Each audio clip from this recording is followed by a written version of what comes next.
You're listening to Indications by the Conference Board. Hello, my name is Ilaria Maselli, Senior Economist at the Conference Board, and it's a pleasure to welcome you to this edition of Indications podcast, a series brought to you by the Conference Board. Today, I will be sitting down with two colleagues, Klaas de Vries and Frank Stemers, to discuss how the labor market in Europe and in the US is reacting to the COVID-19 crisis. As of today, April 29, COVID-19 caused officially more than 200,000 deaths. And there are more than 3 million people infected globally, and most likely many more that have not been tested. A large share of the world population is in lockdown right now to prevent the contagion from spreading faster, putting unsustainable pressure to the healthcare systems. The economic impact of the lockdown is unprecedented. We expect negative GDP growth on both sides of the Atlantic in the range of -6, -7% in the US and -7, -8% in the euro area. Inevitably, this will have an impact on labor markets. Many people in the US and in Europe have already lost their jobs, unfortunately. Now, let me start with the US and with Frank. Only in February, basically 2 months ago, the unemployment rate was 3.5%. And the situation changed at a path that was hard to imagine before. 26 million people filed for unemployment benefits only between March 15 and April 18. Now, we all have seen these figures in the news, Frank, but can you explain perhaps what this means for unemployment rate, and clarify the issues with labor force participation? Can you guide us through a better understanding of the figures?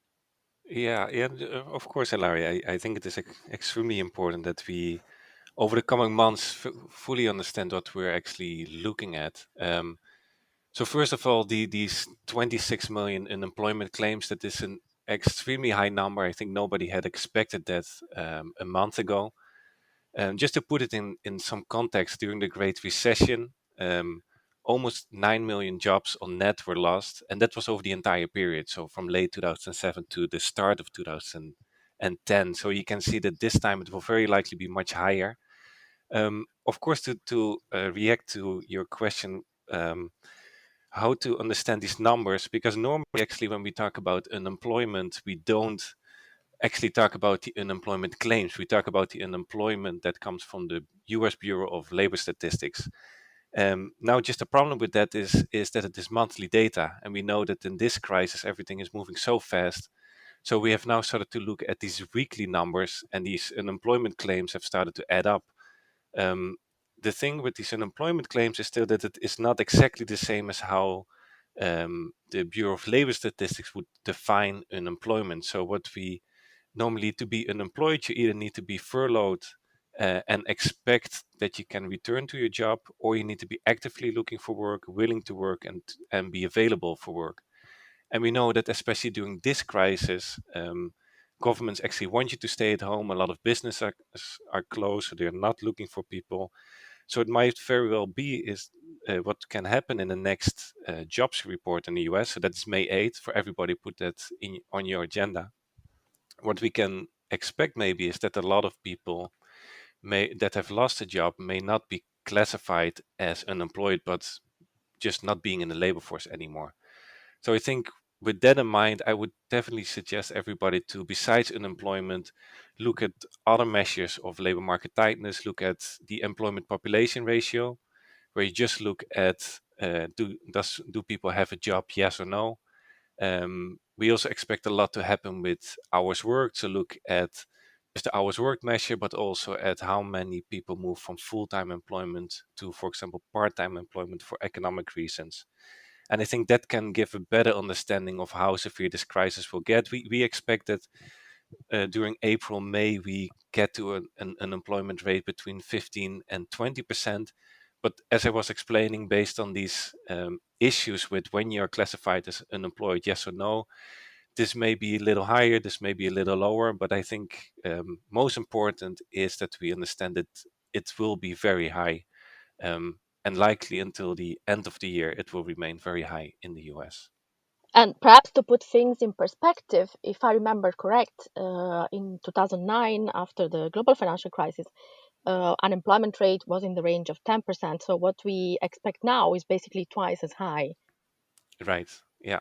It was just over 10%, and then slowly started to go down. Now we might very well go over 20%, and then it may go down a little faster because all of a sudden a lot of people may be able to go back to work. But as we know, this crisis may take much longer than some people might have hoped in the beginning. So we may be with a very high unemployment rate for a pretty long time in the US.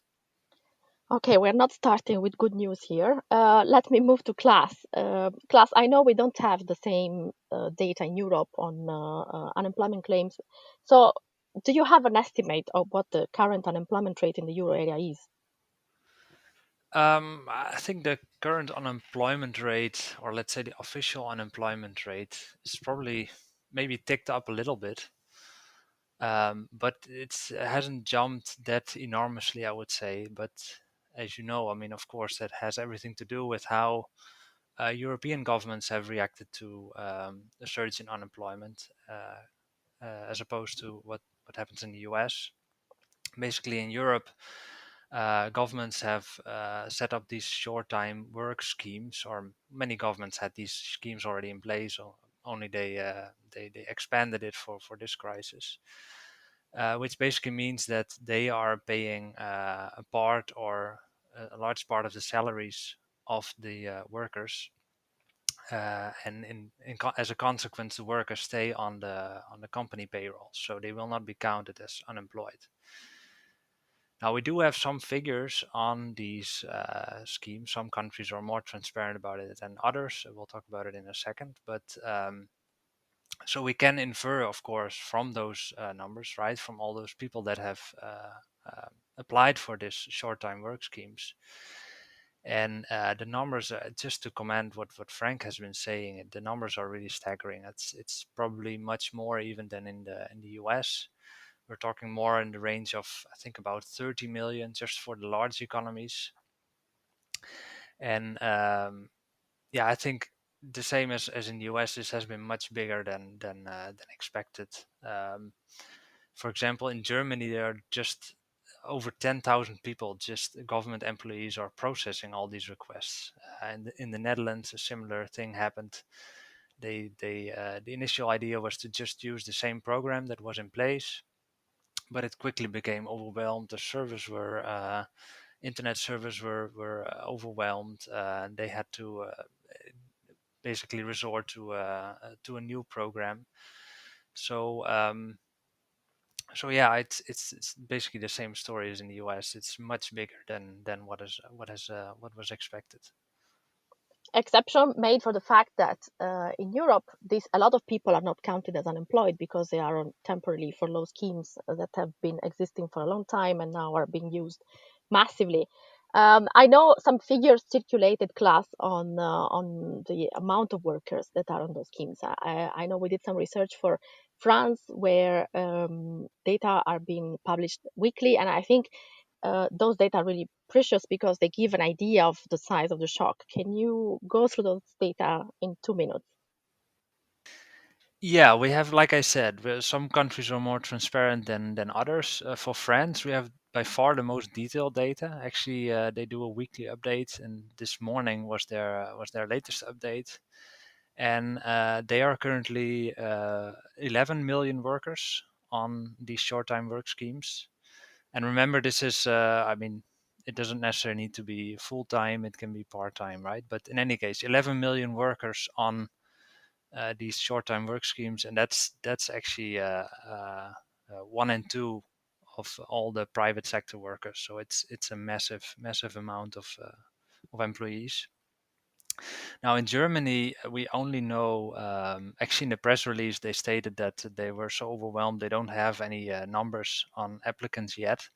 They do have numbers on how many businesses filed for or applied for the scheme, which is about 700,000. And this compares to over 1 million for France. So it's likely going to be lower in Germany compared to France, but it's probably also in the range of 5 to 7 million workers. For Italy, we have figures that suggest about 300,000 firms that applied for about 7 million workers. For Belgium, we have about 1.25 million.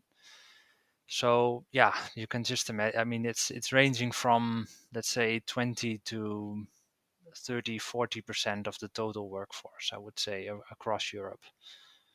And that's really huge. But that basically marks a huge difference between the euro area and in the US, because what we are seeing right now is that in the US the adjustment to the shock is basically happening via jobs that are lost in big numbers, whereas in the euro area, thanks to this scheme, the adjustment is happening via hours worked. And that's something we actually have seen in 2009, but of course, what we're seeing now, it's on a much bigger scale than 11 years ago. Now, what fascinates me is that inevitably we're focusing on all the jobs that are lost and the companies that are struggling. But Frank, I know you did some research using our Help Wanted online database, which basically shows that there are companies that are hiring, that are pushing their hirings. Is that correct? Right. We actually see a few. We of course know that most companies have started to decrease the number of job openings, but of course some companies that are actually growing in this crisis. So what we did, we used our conference board Help Wanted Online data series where we work together with Burning Glass. And it's a very good database, especially in this time, because we can look at real-time job ads. So we look at millions of job advertisements over the internet. We can look by occupation, by industry, by location, and then see where's the growth, where's no growth. So job losses, of course, we see them in food services, lodging, travel, also in some sales and office occupations, as especially small businesses are closing down. But where we see some increases is actually for what we call here hand laborers and material movers, stock clerks, and all the order filers, which of course has to do with warehousing, firms like Amazon, because everybody is now trying to get as much as possible online because they cannot go to the store anymore. Interestingly, in a lot of healthcare occupations, we actually see a decline in job openings. You cannot go to the dentist office anymore. But when we look at emergency medical technicians, for example, or pharmacists, there we actually see an increase in the number of job openings. So there we do see some increasing trends. All right, let me go back to the issue of workers, because we discussed the general numbers, but we already know that some groups are more affected than others. And perhaps starting with class, I think it's obvious that, I mean, we know that workers are affected, especially in some sectors like hospitality and food, because of course hotels and restaurants and bars are closed. But based on what we know from the very detailed French data, is the impact on the labor market broader than the sectors we can guess? I would say yes and partly no. No, in the sense that there's no company, almost no company that is not making use of the scheme one way or the other. But of course, in some sectors, companies are making much more use of it. So you mentioned the hospitality sector, the hotels, restaurants. The French Statistical Office, in their latest, they do this bi-weekly economic update. They estimate that this sector is currently operating at only 10% of normal capacity. So you can imagine most of that workforce is actually currently on short-time work schemes. And so we estimate about 80% of the normal, let's say, hospitality workforce is currently on short-term work schemes. Now, the nice thing about the French data is that they also specify the amount of hours that are applied for this scheme. And what is staggering is that we found that the amount of hours that are applied so far in this sector amounts to 50% of the total hours worked in last year. So it may be that or at least I guess so, that they will not use all these hours, but it gives a sense of the impact on that sector. Other sectors that are very affected are construction and also manufacturing. And but in manufacturing, it's very mixed across sectors. Some sectors are actually doing much more than usual, but some are very hard hit, especially the ones that are very and this has more to do with supply chain linkages and shortages that are happening currently. And so, for example, in the transport equipment industry, a lot of workers are currently on short-time work schemes. But for example, in food industry, there's much less use made of this program because of increased demand. Right. But we know, for example, that basically many car manufacturers decided to stop the production in April because they couldn't get parts in any case from other side of the world. So is partially related to the fact that there is not much demand for some goods and services, but also because supply chains are being affected on a global scale. Yeah, indeed, they have. Yeah, like the hospitality. I mean, they are closed down, right? I mean, they're not well, except of course for takeaway meals, but otherwise they are mandated to close down. But for the manufacturing, of course, they also, some of them had to close down if they cannot guarantee the safety, right, with the distance measures and everything. But there's a double whammy in that sense that they rely on parts and components from all over the world. We know that even between certain countries, a product can switch borders 50 to 60 times before it's finalized. So yeah, if you have breaks or if borders are closed, if some sectors in some countries are closed, this can have ramifications for further down the supply chain line. So the just in time is seriously challenged right now by the COVID-19 crisis. Frank, I'm going to move to you and I'm going to ask you to make an effort looking ahead to phase two. And what I mean by phase two is this gradual reopening of the economy, where we will try to adapt to this some sort of new normality with social distancing and try to go back to work. Are there categories of workers that are more at risk by these new rules that are coming compared to others? Right. So we were, of course, interested in finding out. We know that a lot of workers are currently affected, but over the long term, especially when we go into this period that maybe some sectors can open up, we still have like 6 feet distance to each other or 1.5 meters. So which occupations and for which workers will be most impacted? So what we did, we looked at a large group of occupations and we decided these occupations are most impacted by social distancing and some other occupations less. So the most impacted are primarily in food, personal care, some healthcare support, some transportation, building, ground cleaning, occupations like that. And then we started comparing these most impacted group to the less impacted group. So what we see is that it are primarily people in occupations with generally lower educational attainment that will likely lose their job or will have a lot of difficulties getting back their job. They generally have lower salaries. There's a high percentage of part-time workers. There's a much larger share of young people.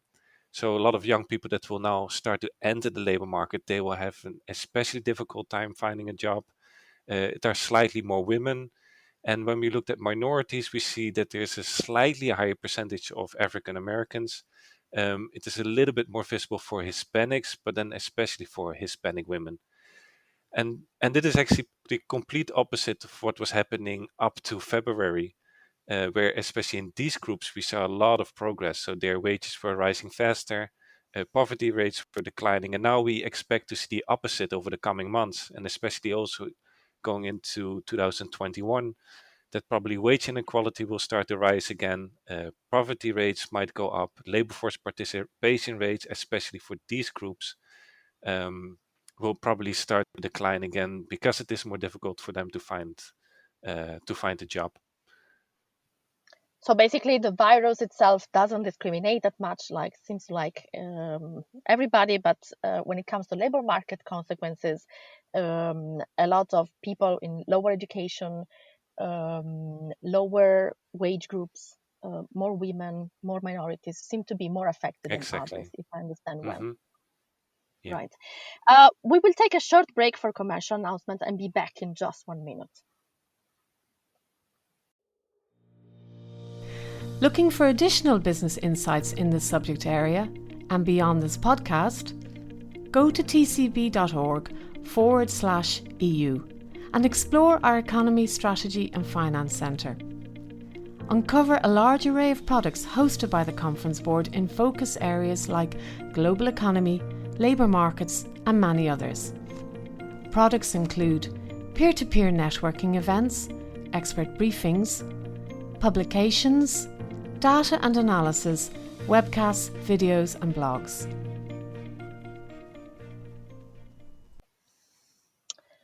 Let's move now to a couple of other labour market implications. And I have two things in mind I would like to ask you both about. One is what we're hearing regarding shortage of workers in some sectors. So I hear especially from agriculture, where normally there is a lot of seasonal workers and migrant workers that move to some regions to pick up fruit and vegetables.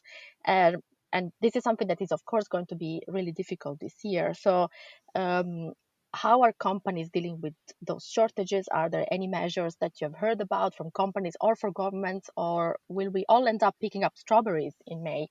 Klaas, you want to start? Sure. Yeah, no, it's it's indeed a major problem. I read that France and Germany alone usually receive about 500,000 of seasonal laborers, mostly from Eastern Europe, but also from North Africa. And interestingly, these Eastern European countries again also rely on more Eastern European countries. So, for example, Poland relies a lot on Polish farmers rely a lot on Ukrainian seasonal workers. And now, of course, as you mentioned, now that the borders are closed, this is a big issue. I've seen several solutions that have been raised. One indeed would be what would be a intuitive solution would be to say, look, the people who are at home in any case on the short-time work schemes, let them do the work. Now I think that's easier said than done. First of all, to begin with, there is a reason why these workers are coming from abroad, basically because the locals do not want to do that work or do not have the skills also to. They're not used to doing that kind of work. So I think that's that is not a big solution. I think what has happened more is that governments under pressure from lobbies, farm lobbies, governments have relaxed rules to get seasonal workers in. So they have chartered planes to basically fly in the workers. So that is what I've been reading.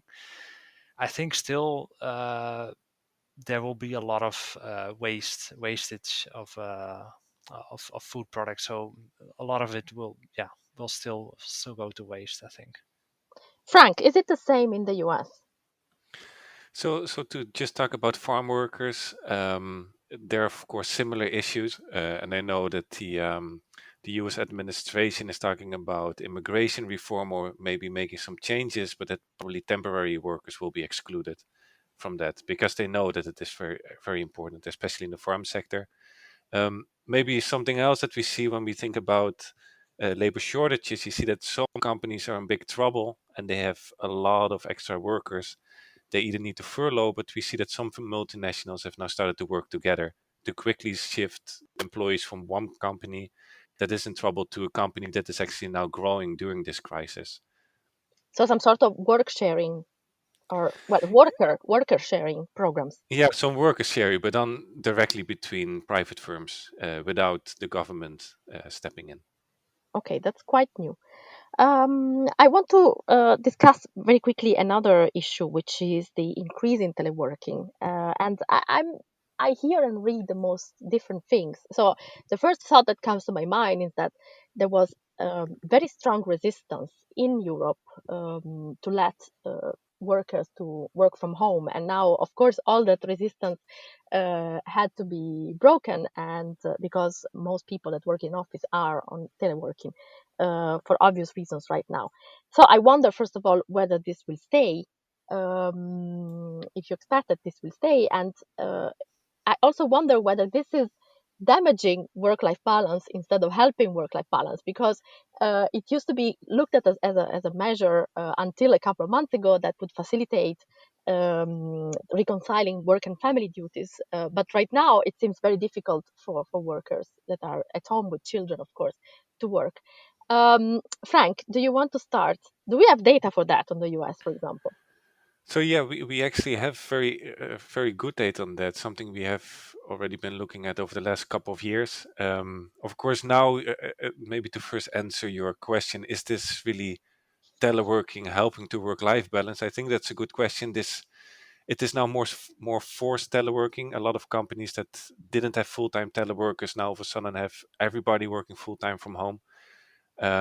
So I think especially in the beginning this is a little different. But let me and that can of course have issues for productivity. But in the long run, what I would expect is indeed that we see that more companies will decide to have more full-time teleworkers, because probably they will notice that employees might like it for the better work-life balance. Of course, probably more after the kids are going back to school again.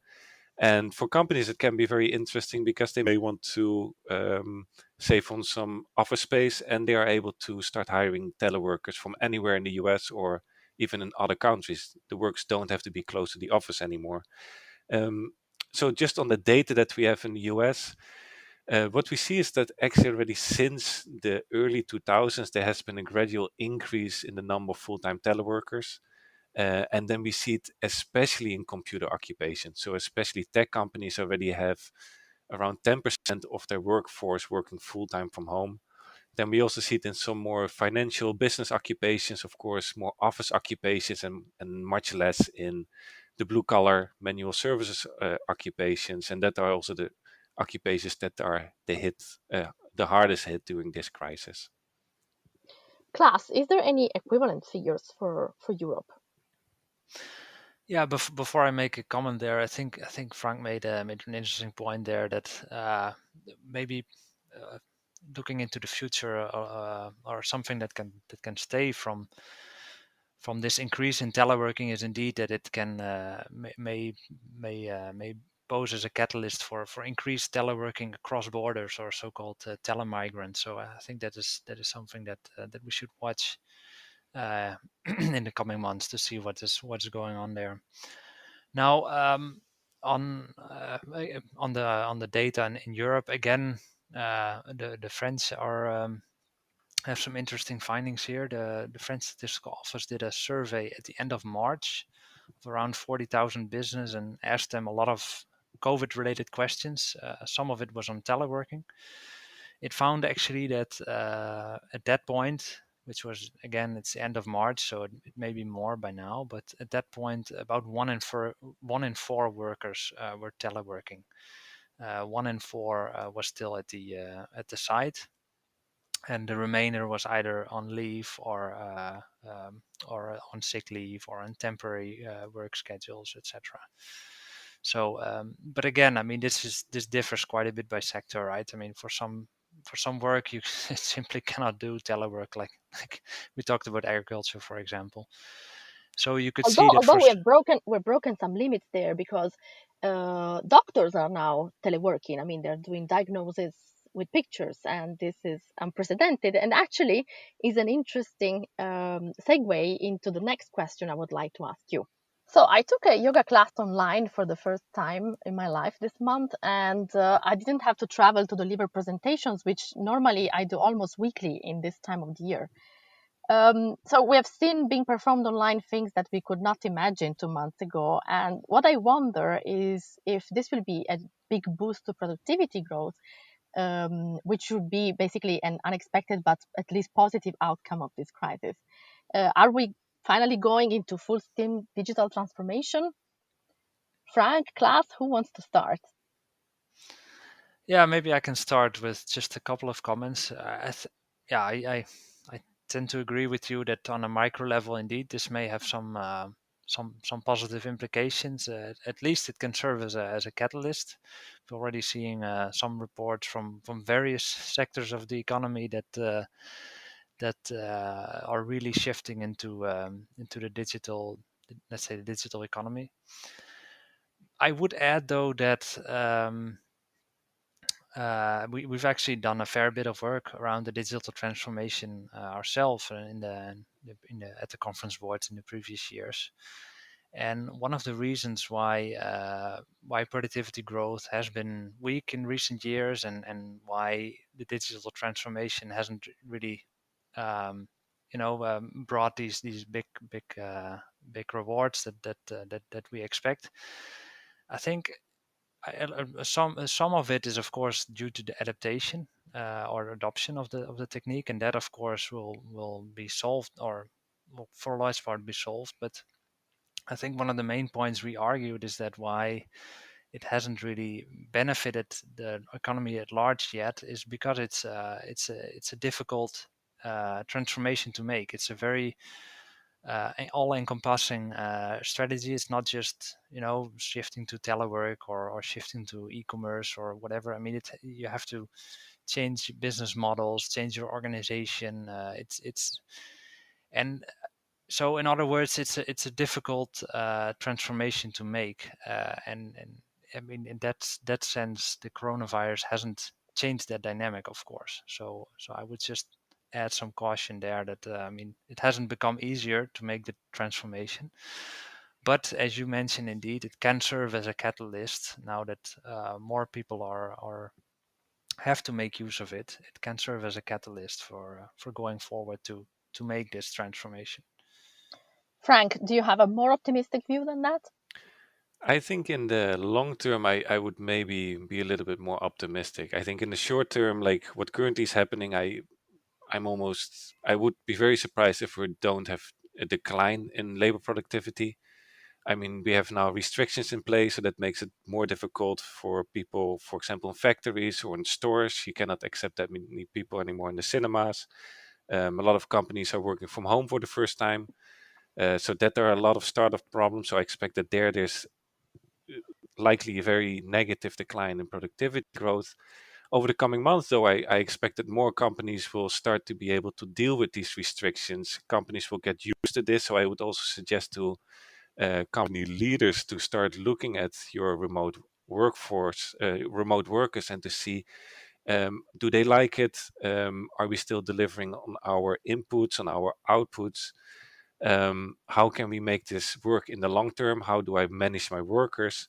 Because then after that, I would expect that when people are getting more used to it and we're back to normal, whenever that will be, that more companies will actually maybe benefit from the fact that they're now kind of forced to adopt a lot of these new technologies that they didn't want to adopt in the first place. Then one other comment I want to make about productivity growth is that we have seen some companies that were already doing very well, like Amazon. Some of these companies and a lot of other tech companies are now even doing better. So we might see an even faster shift from less productive companies to the more productive companies, so that in the long run, these tech leaders will even be stronger, which might lead to a stronger productivity growth and hopefully spillovers to the rest of the economy. And at the end of the day, there is no stronger catalyst of innovation and productivity than necessity, and we live definitely through weird times. Now, I'm happy. Thank you, Frank, for giving me the chance to conclude perhaps on a slightly positive note. We need perhaps some more good news in this moment. But our time is up for today. So thank you for participating. Thank you for sharing the insights from our research, and thanks everybody for joining us today. I hope you enjoyed our podcast, and if you would like to find out more, please visit our website at tcb.org/natural disasters pandemic for more insights on the consequences of the COVID-19 outbreak. And you can find our podcast at tcb.org/podcast or on your favorite podcast app. Thanks again, and goodbye, and stay safe.